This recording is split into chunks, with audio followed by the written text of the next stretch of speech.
आज मी आपल्याला जोनास मसेटी यांच्याबद्दल सांगणार आहे. हे एक ब्राझीलचे नागरिक आहेत आणि त्यांना भारत सरकारचा पद्मश्री हा 2025 सालचा पुरस्कार देऊन गौरवण्यात आलं. आता या परदेशी नागरिकाला भारताचा पद्मश्री पुरस्कार दिला याचा अर्थ असा आहे की नक्कीच त्यांचं कार्य महान असलं पाहिजे आणि ते बरोबरच आहे. कारण हे जे जोनास मसेटी आहेत ते मूळचे ब्राझीलचे होते आणि तिथे ते अभियंता होते आणि एका फायनान्शियल कंपनीमध्ये महत्त्वाच्या पदावर काम करत होते. त्यांनी आयुष्यात मोठमोठी पदं भूषवली आणि अतोनात पैसाही कमवला, परंतु मानसिक शांती किंवा खरं सुख त्यांना प्राप्त होत नव्हतं आणि अशातच ते भारताच्या दौऱ्यावर आले. भारतात आल्यावर त्यांना असं दिसलं की इकडचं तत्त्वज्ञान म्हणा किंवा सनातन संस्कृती आणि यांचे जे ग्रंथ आहेत हे अतिशय चांगले आहेत आणि त्याच्यातून मला माझ्या जीवनाचा जो पर्पज आहे तो समजेल किंवा मला मानसिक शांती मिळेल आणि त्यामुळे त्यांनी असं ठरवलं की भारतातच राहायचं आणि हे सगळं शिकून घ्यायचं.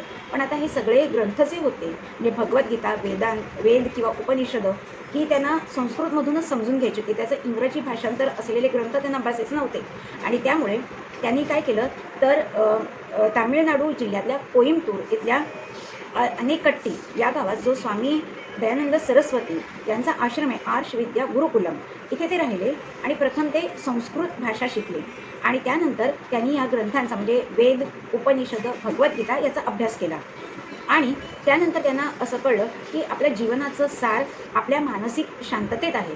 त्यानंतर ते जेव्हा ब्राझीलला परत गेले त्यावेळेला त्यांनी विश्वविद्या ही एक संस्था स्थापन केली आणि हे जे भारतीय तत्त्वज्ञान आणि विविध ग्रंथ त्यांनी अभ्यासले होते भारतात त्याचं त्यांनी पोर्तुगीजमध्ये भाषांतर केलं आणि विश्वविद्या या संस्थेमार्फत त्यांनी हजारो विद्यार्थ्यांना हे भारतीय तत्त्वज्ञान आधुनिक भाषेमध्ये आणि वैज्ञानिक दृष्टिकोन दाखवून समजावून दिलं आणि अनेक विद्यार्थी हे त्यांनी सनातन धर्म पाळणारे किंवा मानणारे तयार केले. त्यामुळे नक्कीच त्यांचं हे योगदान दखलपात्र होतं आणि म्हणूनच त्यांना हा पुरस्कार देण्यात आला.